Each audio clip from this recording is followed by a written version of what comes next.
Radio Educación presenta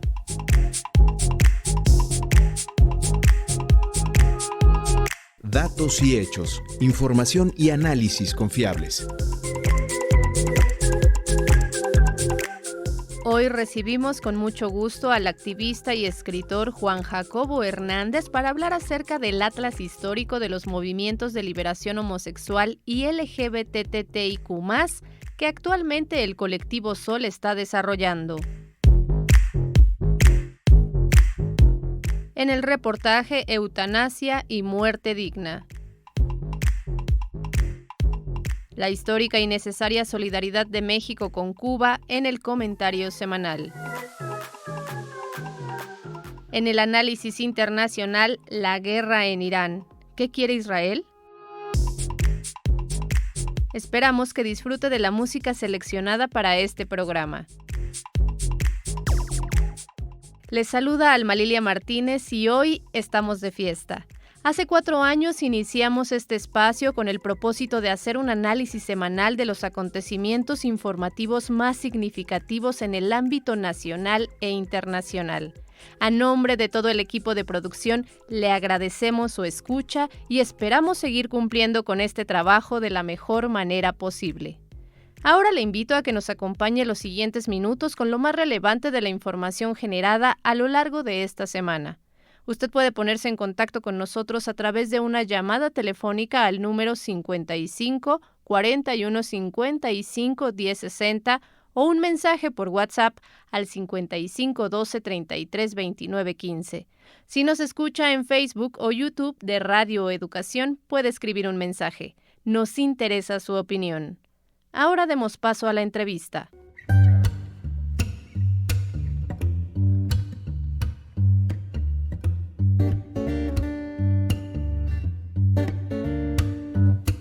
Vislumbres y versiones con Víctor Bárcenas y Juan Jacobo Hernández.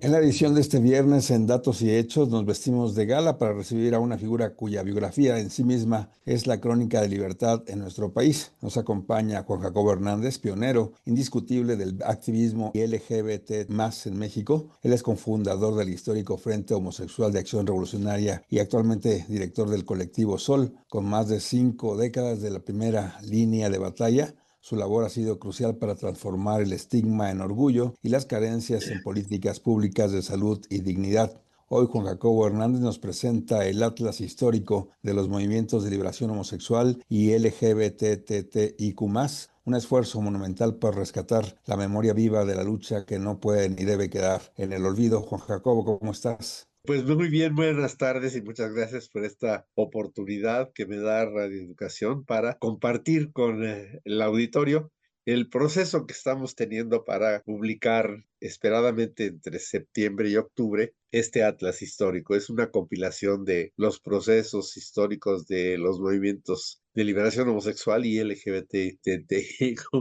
en México. Sin duda, Juan Jacobo, este proyecto no solo es un mapa para llenar un vacío histórico, sino que pues rescata archivos que a menudo fueron destruidos o silenciados. Qué labor tan importante, ¿no?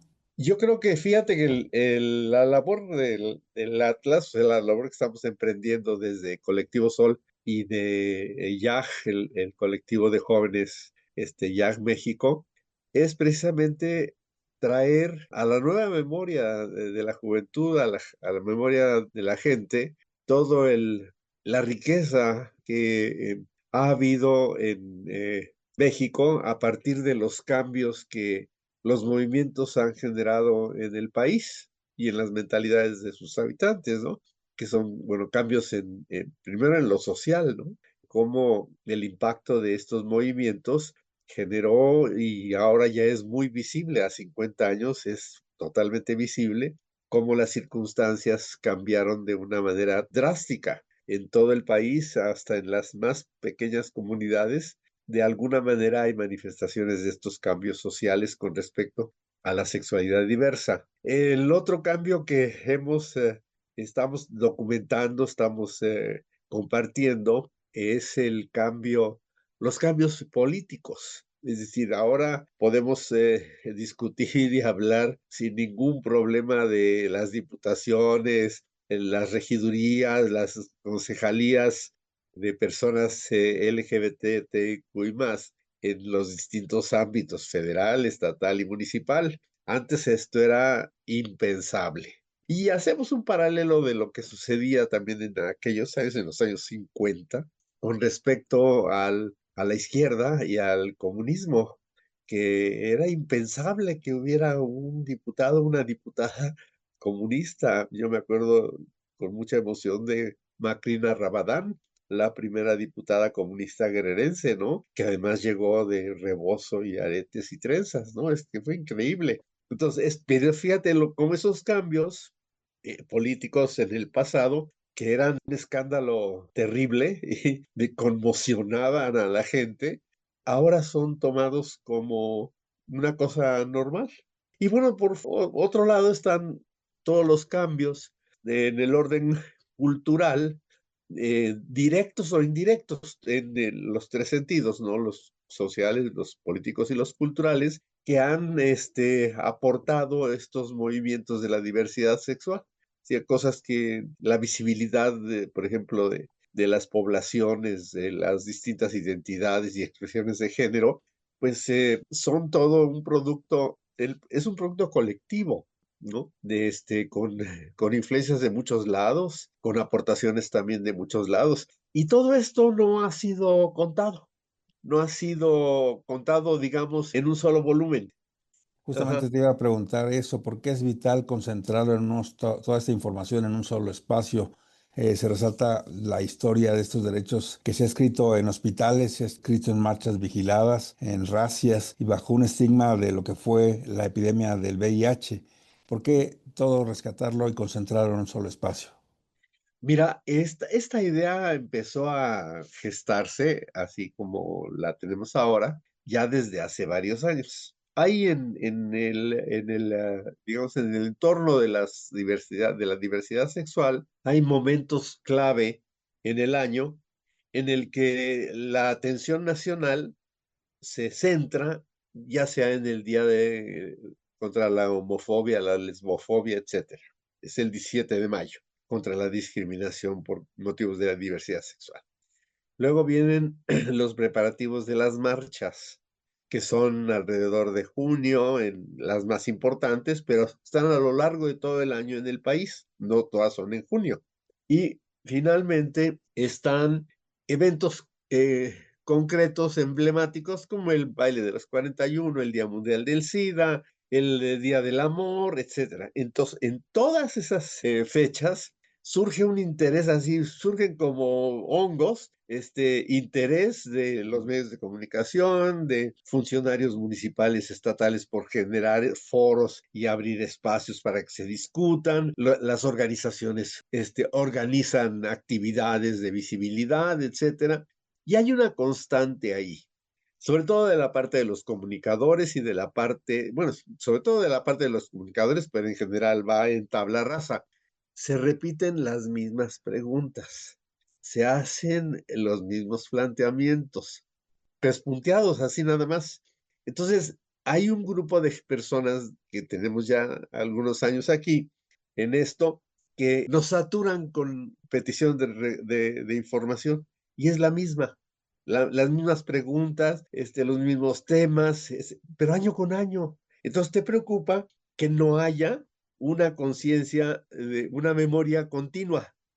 Y me dicen, pero ¿para qué quieres hacer eso si ya está en el internet y está en los libros y está en las investigaciones? Sí, manda a la gente de una comité de diversidad sexual a que lea la tesis de fulano, el artículo de Perengano, vea las entrevistas de Sutana y Perengano. No, no lo hacen.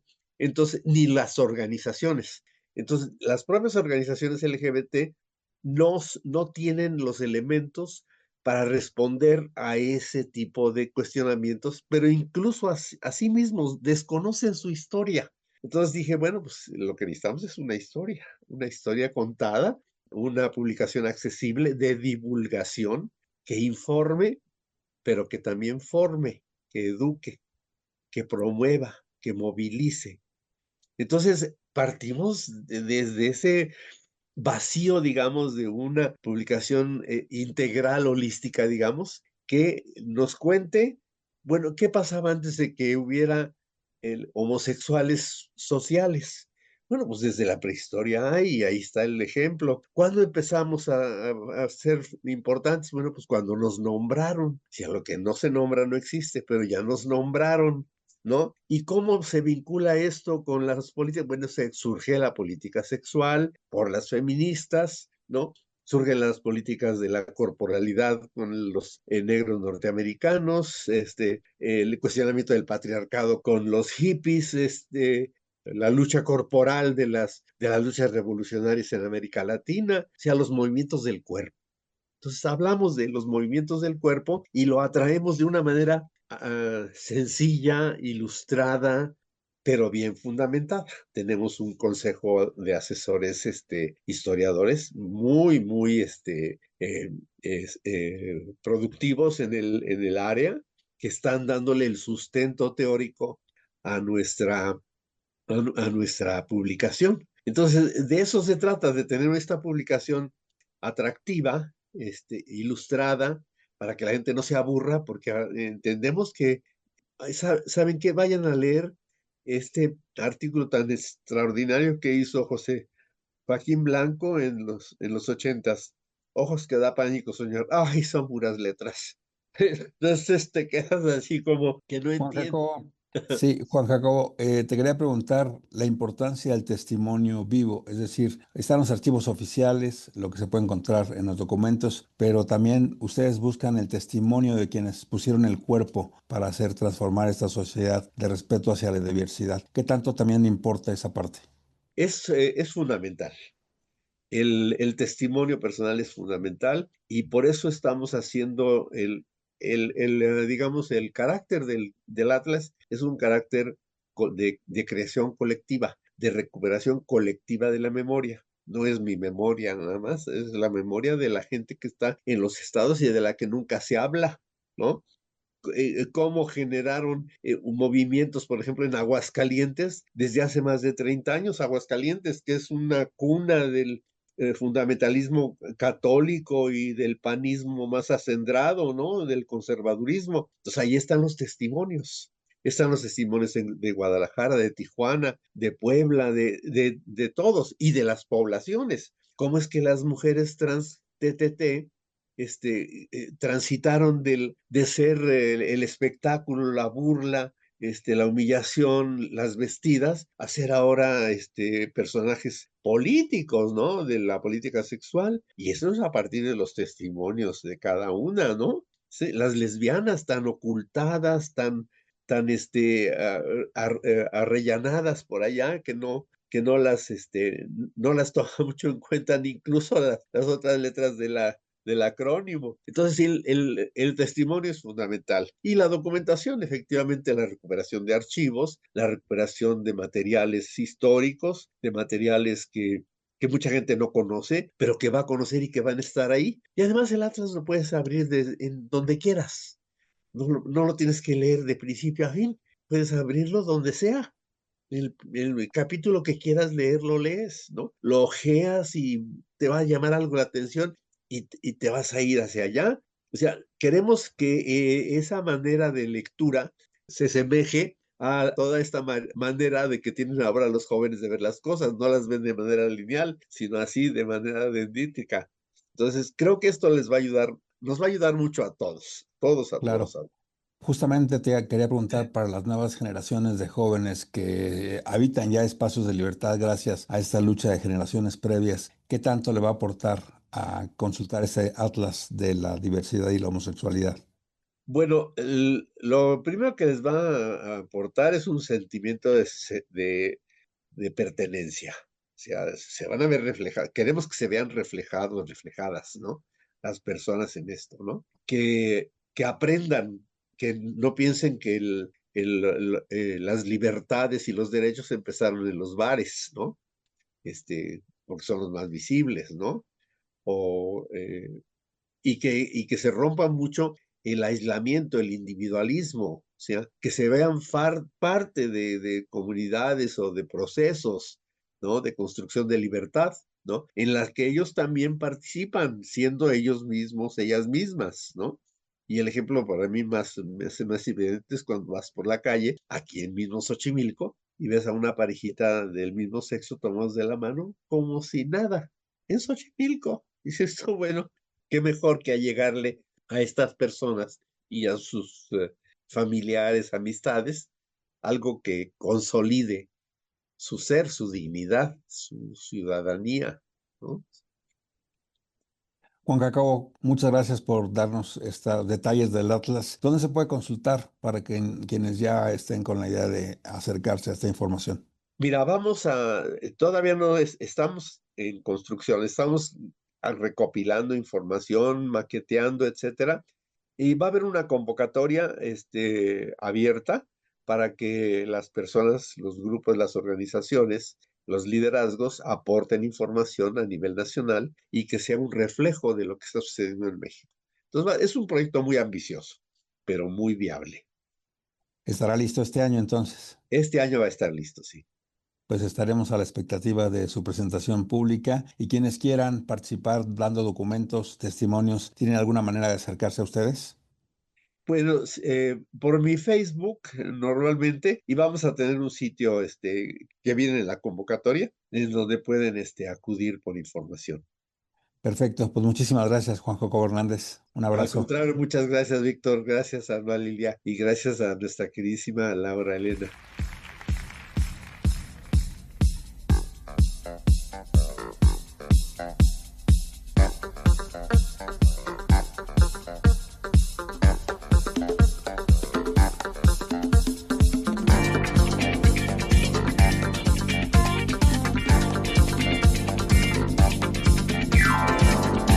Si acaso se acaba el mundo, todo el tiempo puede aprovechar. Corazón de vagabundo, voy buscando mi libertad.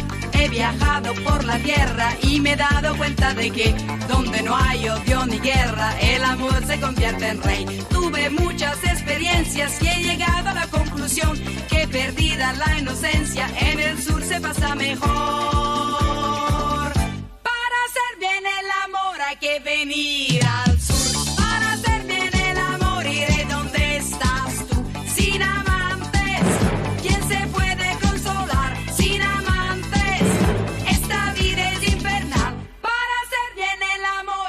Venir al sur, lo importante es que lo hagas con quien quieras tú, y si te deja no lo pienses más, búscate otro más bueno, vuélvete a enamorar.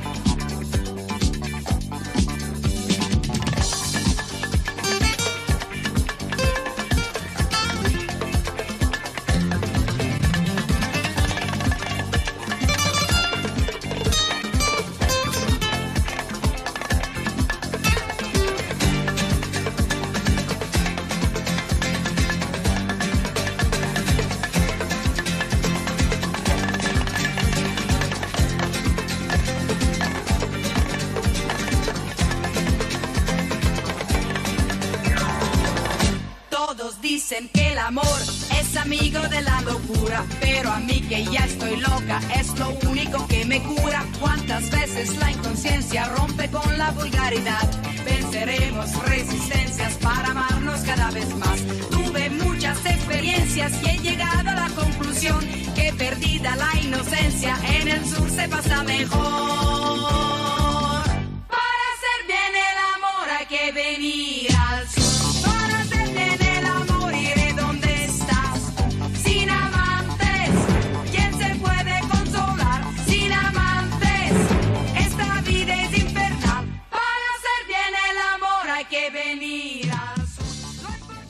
Agradecemos a nuestro querido amigo Juan Jacobo Hernández por la entrevista otorgada. Y si usted está interesado o interesada en participar en la creación del Atlas Histórico de los Movimientos de Liberación Homosexual y LGBTTIQ+, consulte la convocatoria, busque el perfil de Facebook de Juan Jacobo Hernández. Felicitamos a las personas que encabezan este esfuerzo y deseamos que se consolide.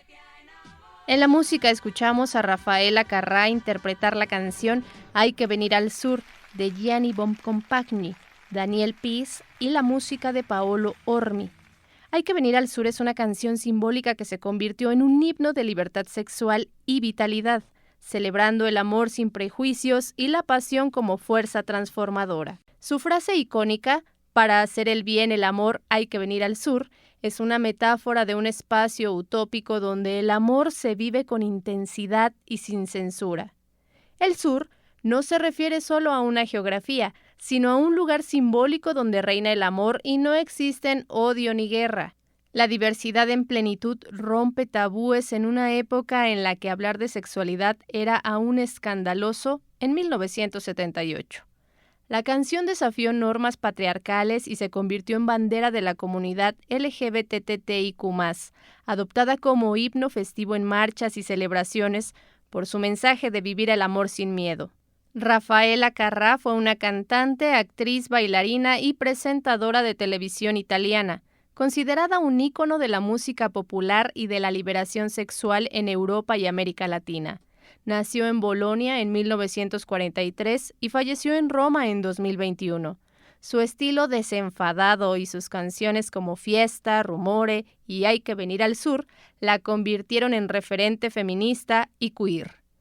Ahora escuchemos nuestro reportaje.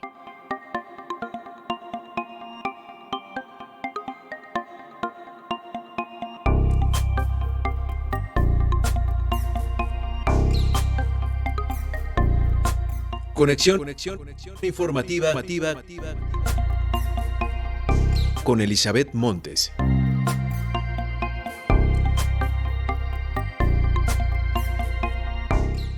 Eutanasia y muerte digna.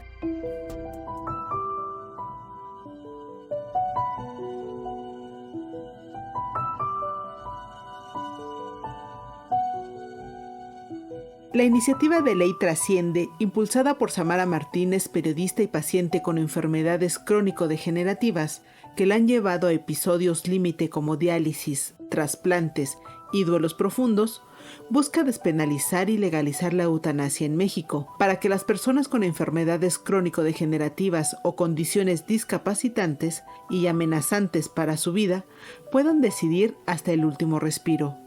Samara Martínez tiene el propósito de hacer visible lo invisible, dar voz a quienes viven con enfermedades que no siempre se ven, pero que pesan y transforman. Así nació su causa, para lograr en México la muerte digna. Y es que, para Samara Martínez, la dignidad no termina con la vida, la sostiene hasta el final. Escuchamos en voz de Samara los pilares en los que se sustenta esta iniciativa de ley. 3 pilares con los que se monta esta ley. El primero es que necesitamos entender que una sociedad justa no es la que prolonga la vida a toda costa, ¿sí? Sino la que respeta la voluntad, obviamente, de quienes ya no tienen esperanza de sanar. Porque aquí sí la medicina está para salvar vidas, pero no para prolongar la vida cuando ya no hay calidad de vida. Fabuloso sería tener médicos que supieran perfectamente acompañar con compasión, con empatía, todo este proceso. Hablar de muerte digna es hablar de amor, de empatía, pero sobre todo de respeto hacia el dolor humano. ¿Quiénes somos nosotros para juzgar si te duele o no te duele? Y el tercer pilar de esto, y para mí el más importante, es que demos voz a quienes sufren muchas veces en silencio. Y eso para mí es el primer paso de lo que estamos haciendo para construir un país más humano, mucho más solidario evidentemente, y que si nosotros no empezamos a hablar de la muerte y no empezamos a tener estas conversaciones en casa, con amigos, en la escuela, en el trabajo, pues no vamos a lograr tener esa empatía.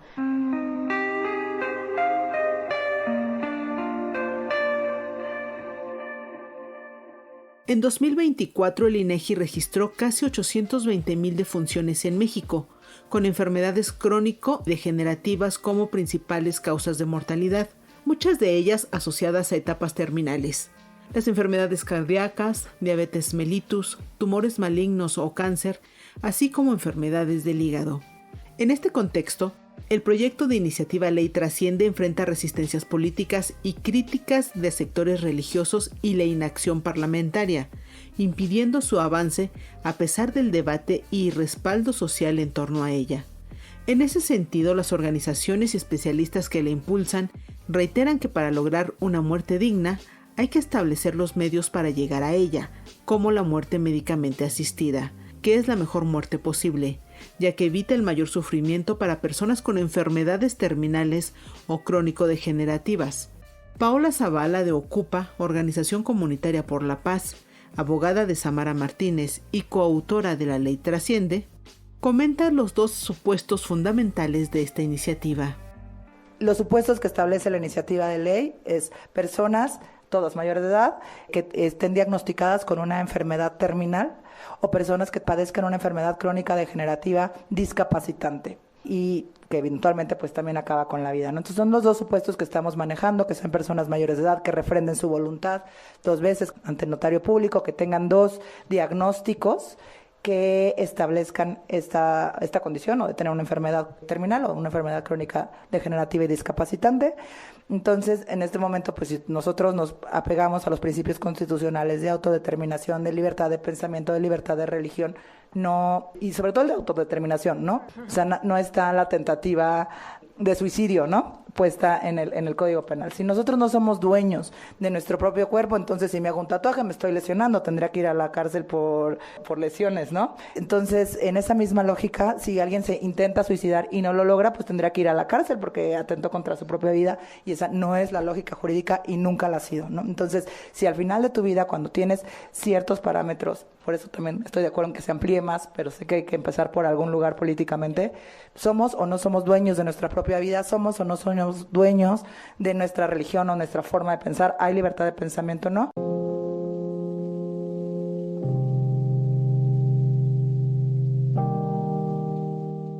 En este momento la iniciativa de ley Trasciende se encuentra congelada en el Senado. Al igual que en el pasado, otras iniciativas también han sido frenadas por el carácter religioso que domina la discusión y que se antepone al Estado laico. Por ello, el senador de Morena, Emanuel Reyes Carmona, destaca que en esta nueva discusión, la sociedad debe privilegiar el Estado laico en la creación de estas reformas, ya que en el pasado, grupos conservadores han impedido reformas para bien morir y la eutanasia. Creo yo que hoy hay un nuevo planteamiento, hay una nueva dinámica social, hay un compromiso renovado de un grupo de legisladores mucho más amplio que garantiza la posibilidad de poder empujar con mayor fuerza. A mí me parece que hoy la ley Trasciende garantiza la posibilidad de que este proyecto que hoy estamos encaminando desde el ámbito legislativo, tanto en la Cámara de Diputados como en la Cámara de Senadores, tenga mayores posibilidades de que transite en comisiones.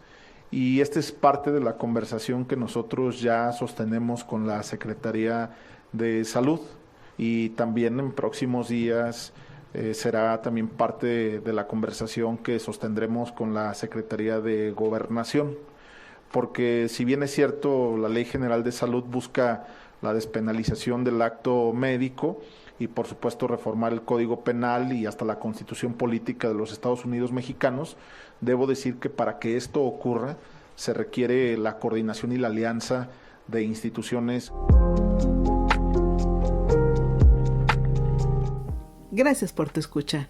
Nos reencontramos el próximo viernes con otro tema de interés, aquí, en Datos y Hechos. Te abracé en la noche, era un abrazo de despedida,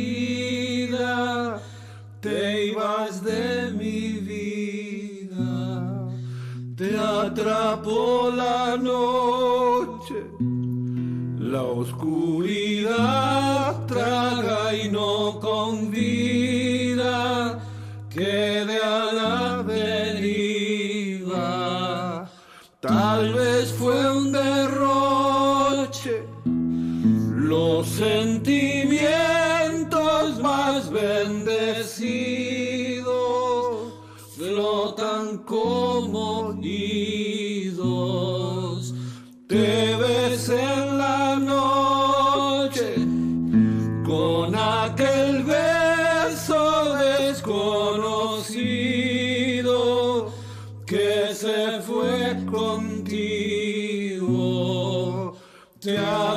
ves en la noche.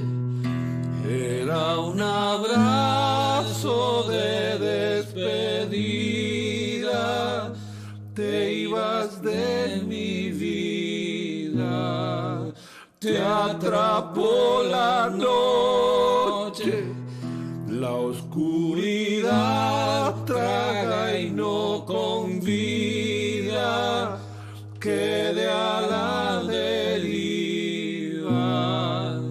Tal vez fue un derroche, los sentimientos más bendecidos flotan como idos. Te ves en la noche con un sabor desaparecido que se fue contigo. Como lo dice Samara Martínez, hablar de muerte digna es hablar de amor, de responsabilidad, de empatía con quien sufre el dolor, pero sobre todo darle voz a quien vive con una enfermedad que ya no tiene cura. Estemos pendientes del trabajo legislativo para que la iniciativa de ley Trasciende sea discutida. En la música escuchamos Te abracé en la noche, interpretada por su autor Fernando Cabrera. Aporta la sensibilidad de la canción con guitarra y un fraseo íntimo. Rubén Rada introduce matices rítmicos y su timbre característico que le da un aire más expansivo y cálido. En conjunto, logran un equilibrio mostrando la riqueza de la música entre lo minimalista y lo rítmico, uniendo dos tradiciones uruguayas, la canción poética y el candombe. Su tono melancólico conecta con la tradición de la canción urbana uruguaya, pero la presencia de Rada abre la pieza hacia un público más amplio, con resonancias afrolatinas.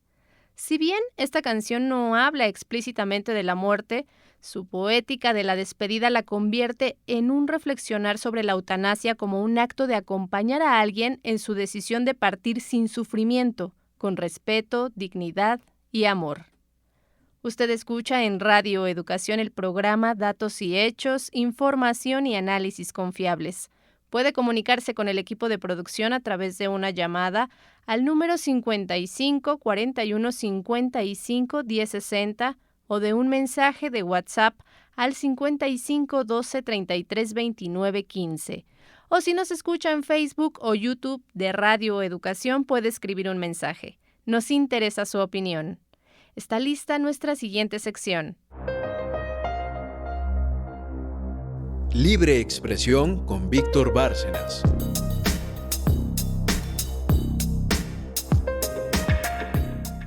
La histórica y necesaria solidaridad de México con Cuba.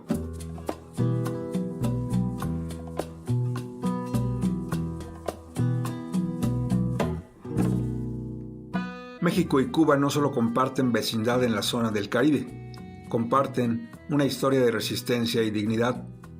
No podemos olvidar que México ha mantenido una postura histórica de rechazo al bloqueo económico impuesto por Estados Unidos contra Cuba, manteniéndose como un aliado diplomático constante.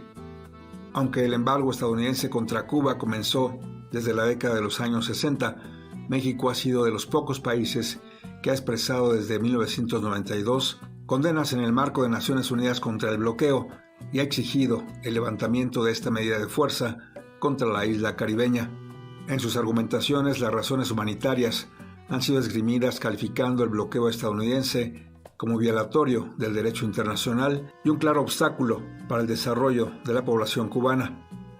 De hecho, tampoco se puede olvidar que México fue la única nación de la región que se negó a romper lazos diplomáticos con Cuba en los momentos más tensos de la Guerra Fría.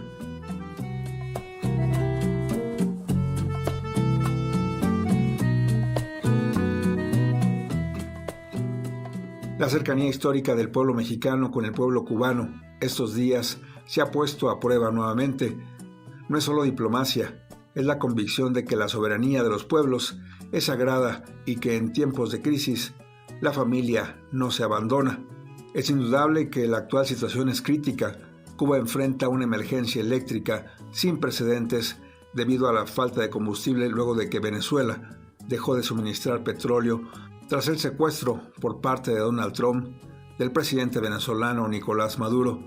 El mandatario estadounidense está de plácemes con esta situación de crisis en Cuba e incluso amenaza con la pronta caída del régimen cubano.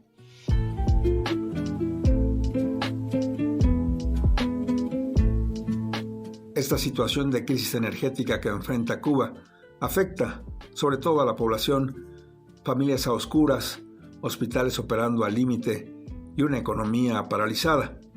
Ante este escenario, el gobierno de México, bajo la instrucción de la presidenta Claudia Sheinbaum, ha mantenido una postura clara de apoyo humanitario. Recientemente hemos visto zarpar buques de la Armada de México como el Papaloapan y el Isla Holbox, cargados con más de 2,000 toneladas de ayuda humanitaria, sobre todo alimentos, en diversos envíos.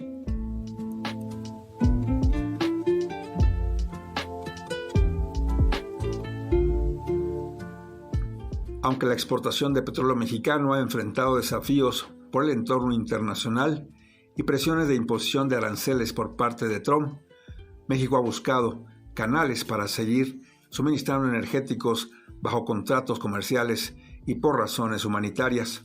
Se trata de un esfuerzo logístico inmenso para enviar alimentos básicos, medicinas e insumos para el sistema eléctrico, mitigando el impacto del desabasto.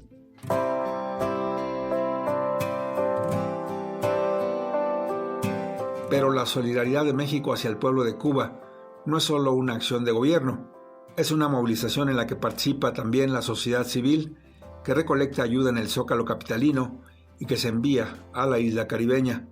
Recientemente se conoció el llamado del expresidente Andrés Manuel López Obrador, quien ha hecho un pedido directo a la ciudadanía para no ser indiferentes. A través de un mensaje en sus redes sociales, convocó a los mexicanos a realizar aportaciones a la Asociación Civil Humanidad con América Latina. Esta organización, que recientemente obtuvo su autorización oficial ante el SAT para recibir donativos, se ha convertido en el canal para que ciudadanía en general, escritores y periodistas sumen esfuerzos. Los resultados ya son tangibles. Miles de mexicanos han respondido publicando comprobantes de depósito como una muestra de que el apoyo a Cuba es una causa compartida. El objetivo es claro: recaudar fondos para adquirir más petróleo, gasolina, alimentos y medicinas que el pueblo cubano necesita con urgencia.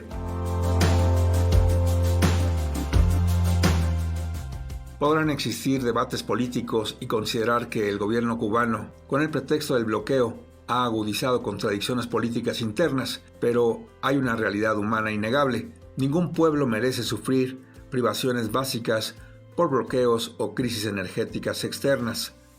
La solidaridad de México con Cuba es un recordatorio de que somos una región unida por hilos invisibles, pero indestructibles. Al enviar esos buques y al responder al llamado de organizaciones civiles y líderes sociales, México no solo envía insumos, envía un mensaje claro de esperanza y de que, a pesar de las tormentas, la mano de este país siempre estará abierta y extendida para la solidaridad entre los pueblos. Y recuerden, a pesar de todo, la maravilla nos acecha. No la dejen escapar.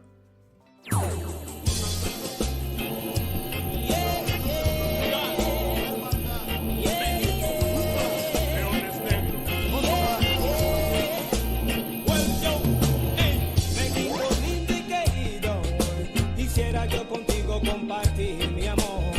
México lindo y querido, quisiera yo contigo compartir mi dolor. Las emociones que han llegado a mis oídos, gracias al Señor, que es lo más divino, que trajo a mis hermanos del más allá. Leones Negros, Oliver Russell, Anelton Man, ya you see, me esperan en un gran festival, yes, ya you see, que cada día me quieren más, pues con el poder del Altísimo, cuando yo llegue cantaré muchísimo, para borrar aquel tiempo perdido, porque a muchos se engañaban, querían verme en el escenario, pero de aquello nada, nada, nada, nada, nada, wow, wow, wow, wow, and I tell you this, el momento está cerca.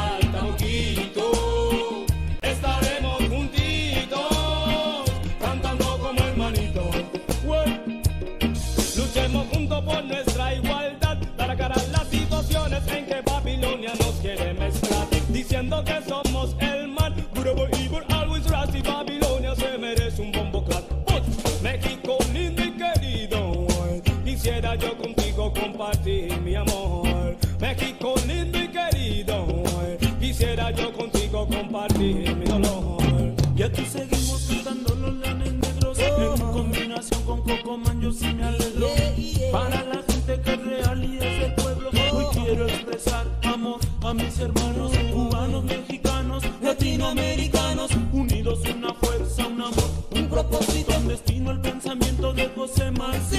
Sigue fuerte, vigoroso como Emiliano Zapata. Unidos los pueblos encontramos esperanza. No queremos gobernantes que nos quiten la amenaza. Seré así en el canto hallamos la libertad. Para la gente de Cuba hoy pedimos dignidad. Pueblo zapatista, pueblo trabajador, no caeremos en las garras de Babilón opresor. And I tell you this, el momento está cerca, ya falta poquito, estaremos juntitos, andando como hermanitos. Buscando la semilla hasta Cuba hemos venido, con pasos seguros, mira yo no me he perdido. La presidenta Claudia Sheinbaum está haciendo un buen trabajo político en un momento muy delicado y peligroso que se vive en el mundo, al continuar solidariamente con la ayuda humanitaria para el pueblo cubano, como desde 1992. No lo olvidemos. Acabamos de escuchar México y Cuba Queridos, es la rola de Leones Negros, que es un colectivo musical originario de Querétaro, México, que fusiona reggae, rap, hip hop, poesía social y elementos de danza y ceremonias prehispánicas. Su propuesta se centra en la música como herramienta de descolonización, espiritualidad y resistencia cultural. El reggae, asociado a la resistencia y la espiritualidad, se convierte en un puente para expresar la hermandad entre pueblos latinoamericanos. México y Cuba Queridos es un tema de reggae que celebra la hermandad entre ambos pueblos, resaltando la unión cultural y espiritual. Fue incluida en el disco The Sixth Is Coming de 2007 y también aparece en recopilaciones como Raíces. Un fragmento de la letra dice: México tiende su mano cuando la isla lo precisa, y en la 10ª se avisa que el cariño es soberano. Ahora traslademos nuestro radar a ver qué sucede en otra parte del mundo. Så mycket idéer och tankar och kurser man kan gå hur man So Belle tells her father. Manifestato, quelle che ha... Pasaporte Internacional a cargo de Ricardo Mercado Bravo.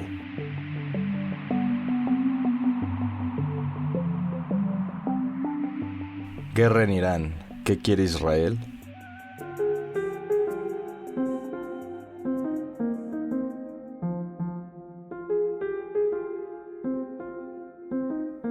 No puedo apoyar en buena conciencia la guerra en curso en Irán. Irán no suponía ninguna amenaza inminente para nuestra nación, y está claro que iniciamos esta guerra debido a la presión de Israel y su poderosa influencia en Estados Unidos. Con esta afirmación fue que Joe Kent presentó su renuncia pública al cargo de director del Centro Nacional de Contraterrorismo de Estados Unidos, reviviendo un añejo debate dentro de la derecha estadounidense en torno al verdadero peso político que tiene Israel con respecto a las decisiones que toma el gobierno más poderoso del mundo. Y es muy grande, pero, por lo pronto, hay que entender qué es lo que quiere Israel a estas alturas de la guerra.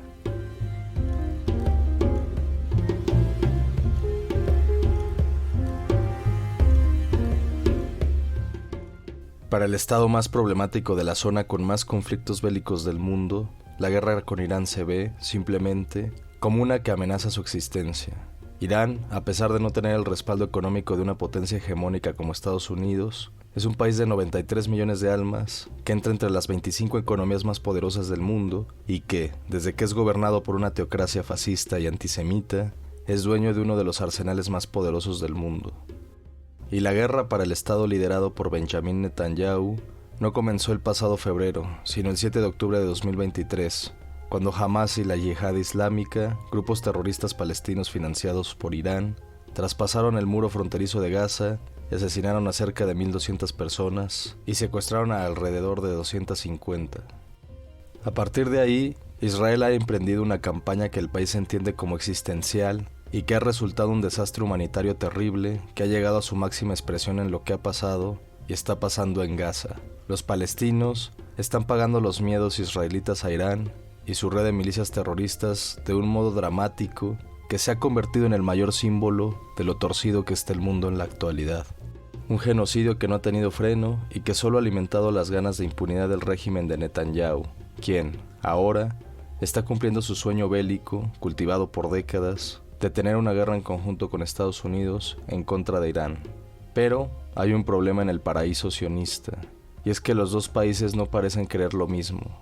Y todo tiene que ver con una característica muy propia de la era política actual: la profunda tensión entre los hechos reales y la siempre tergiversada y triunfalista retórica propia de los regímenes fascistas. Y si algo tenemos presente en esta guerra son, precisamente, regímenes fascistas.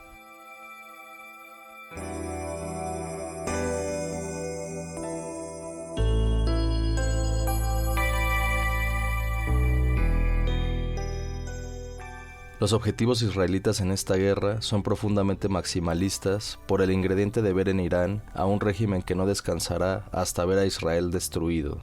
Lo que de cierta forma es verdad, pues las acciones de Teherán desde la llamada Revolución Islámica de 1979 han sido, fundamentalmente, dirigidas a mantener en un constante estado de terror a la población israelí, en especial a través de aliados como Hezbollah, organización fincada en Líbano, cuya ubicación colinda con el norte de Israel, y con organizaciones al interior de Gaza y Cisjordania como Hamas y la Yihad Islámica.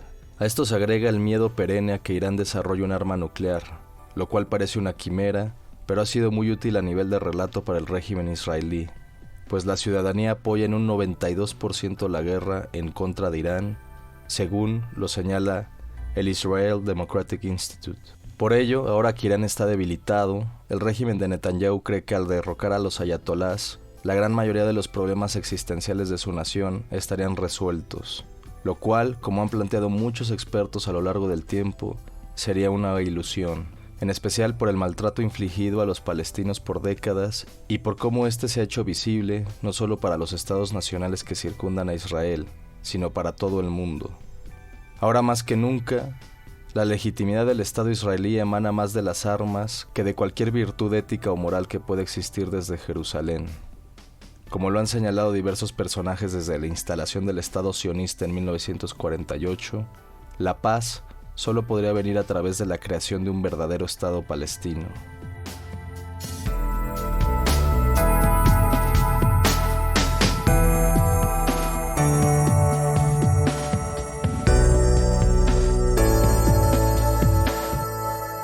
Sin embargo, Netanyahu sabe que depende de Trump, cuya paciencia se agota día a día por la situación económica que ha provocado que Irán ataque a varios países del Golfo Pérsico y que haya cerrado el estrecho de Hormuz, donde transita alrededor del 20% del petróleo a nivel mundial.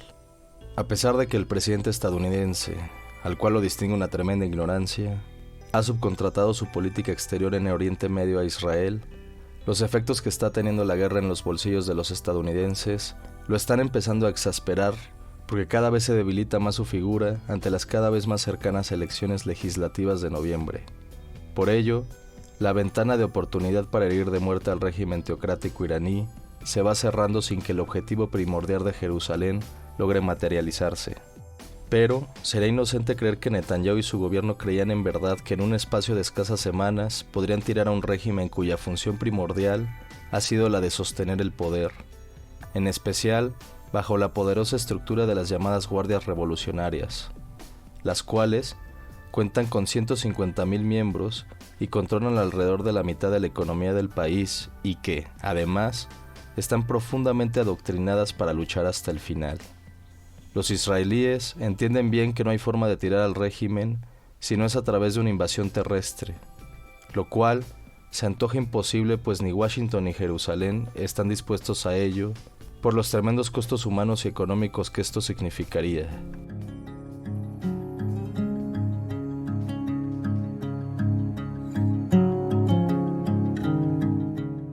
Entonces, ¿qué es lo que realmente quiere Israel? Sencillo: sembrar el caos interno para acelerar la caída de un régimen que, sin importar lo que pase en esta guerra, se prevé que sea tirado por su propia gente tarde o temprano, lo cual es sumamente peligroso porque este conflicto podría escalar a un grado de complejidad como el visto en Siria o en Irak, lo que provocaría una hecatombe similar a lo que ocurrió en dichos países, con consecuencias imprevisibles y que podría crear olas migratorias que harían que las derechas europeas se radicalizaran aún más.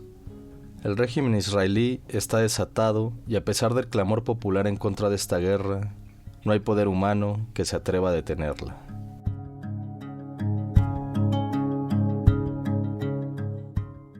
Muchas gracias por tu tiempo y escucha. Nos encontramos aquí, en el Pasaporte Internacional de Datos y Hechos de Radio Educación, el siguiente viernes. Y se levantará nación contra nación. Nadie podrá evitar la guerra en Babilón. No les bastaba con tener todo el dinero. Siguen invadiendo, quieren el planeta entero. Y es que no es mucho lo que quiero. Disparen pa' otro lado, no al que va sincero. Camina limpio por el buen sendero y aún así le apuntan como un guerrillero. Guerra violenta o guerra santa, es la misma estupidez que al mundo espanta. Ya no más sangre, ya no más fuego. La tierra grita, ya no puedo. Todo el mundo ya no quiere guerras. Ya no peleen, suelten las piedras. Somos hermanos, somos el mismo sol. Venimos de raíces pero somos uno. One love. One love. Yeah. Me imagino todo el miedo en sus ojos cuando vieron que tu disparo fue certero y rojo. Pero no fue bala, fue palabra justa. Una verdad que la injusticia no gusta. Todo diferente sí, pero uno en esencia. La misma sangre, la misma conciencia. No hay color que nos divida el alma. Despierta ya, bajad las armas. Guerra violenta o guerra santa, es la misma estupidez que el mundo espanta. Ya no más odio, ya no más rencor. La unión es más fuerte que cualquier cañón.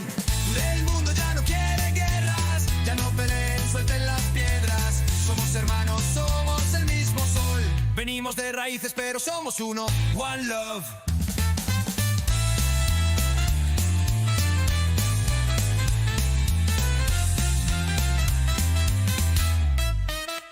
Somos distintos pero no enemigos.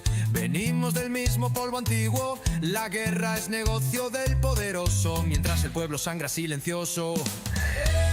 Pero no más, no más.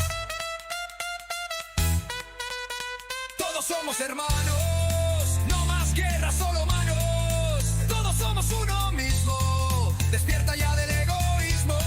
Babilón caerá con el amor.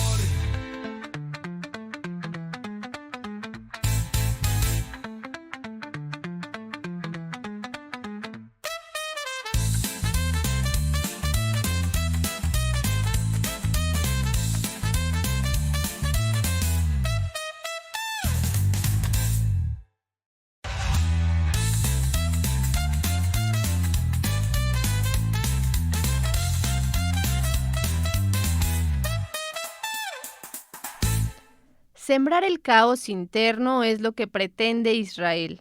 Y como dice Ricardo Mercado, esto es sumamente peligroso porque este conflicto podría escalar a un grado de complejidad como el visto en Siria o en Irak, lo que provocaría una hecatombe similar a la que ocurrió en dichos países con consecuencias imprevisibles y que podría crear olas migratorias que harían que las derechas europeas se radicalizaran aún más.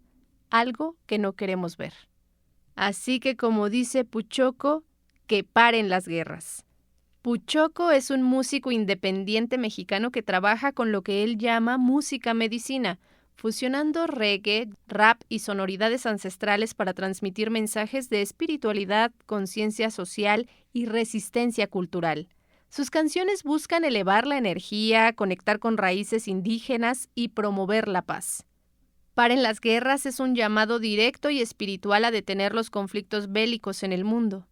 Puchoco, fiel a su estilo de música medicina, plantea que la paz no solo es política, sino también un estado de conciencia que debe cultivarse en colectivo. No se centra en un conflicto específico, sino en la necesidad global de detener las guerras y apostar por la vida. Llegamos al final de esta emisión en donde celebramos nuestro 4º aniversario. Si usted no pudo escuchar completo este programa, puede sintonizar el 1060 de AM en donde a las 10 de la noche se retransmite. Le esperamos el próximo viernes a la misma hora en Datos y Hechos, información y análisis confiables para analizar lo más relevante de los acontecimientos nacionales e internacionales. Se despide Alma Lilia Martínez, a nombre del equipo de producción.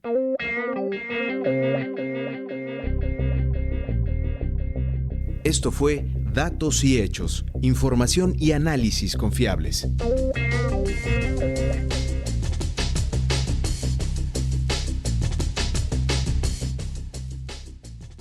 Participamos en este programa Servicio Social Melissa Bustos y Leonardo Márquez. En el equipo de producción, Guillermo Lagarda Trillo, Erendira Salazar, Víctor Bárcenas, Elizabeth Montes, Ricardo Mercado Bravo, Sergio Bonilla, Alma Lilia Martínez y Laura Elena Padrón. Una producción de Radio Educación.